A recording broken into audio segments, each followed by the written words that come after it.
I wanted to jump on and talk about consistency real quick. I find that I've been talking to a lot of you individually about this lately, and I wanted just to bring it to you. What is consistency? How can you use consistency to prevent tantrums, to create expectations with your children, and to prevent some of these unwanted, escalated behaviors that we're seeing? So, number one, consistency is where you say you're going to do something and then you do it.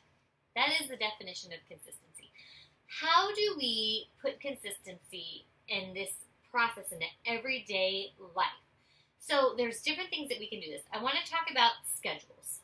So every day, some kids work really well off a schedule.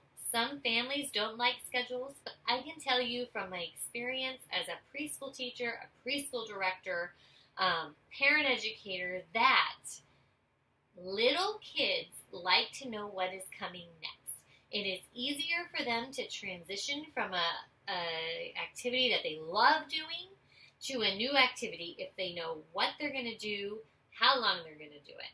So to start this process, the easiest thing to do is a morning routine and an evening routine. A morning routine can be something like we get up, then we go potty, we brush our teeth, then we have breakfast, then we put our shoes on, then we're ready for the day.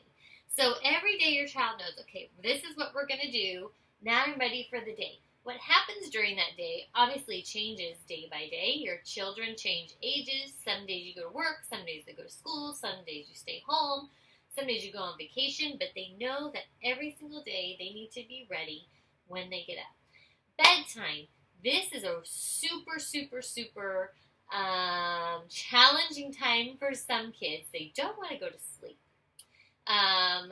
So making it a consistent routine is your best bet.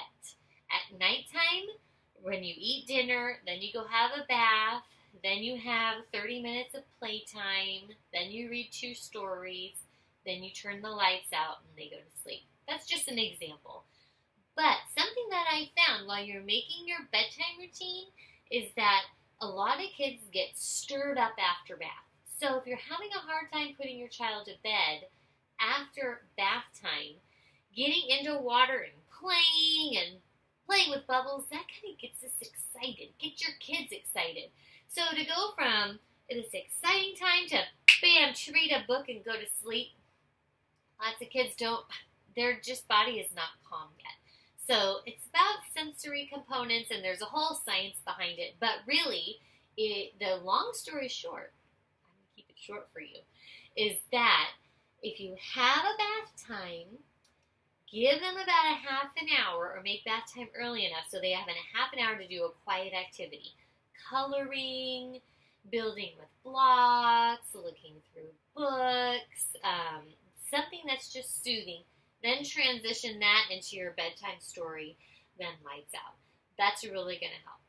As you listen to me throughout the next however long you want to hang out with us on this page, I'm going to talk about how to stay consistent in a whole bunch of different scenarios so that your child knows what to expect. We're going to prevent behaviors, and we're going to continue moving forward with all sorts of calm kids and not tantrum mad kids. So I just wanted to give you an idea of what consistency is today. Number one, the definition of consistency is what you do when you say you're going to do something, you do it. And number two, consistency in routines can prevent some of these unwanted behaviors. So I'm going to dive into a lot more about what consequences are throughout the week and routines with other specific things. But that's just to get us started. Go on about your day. Share with me below what your bedtime or your morning routine is so we can help other parents find out what works best for them.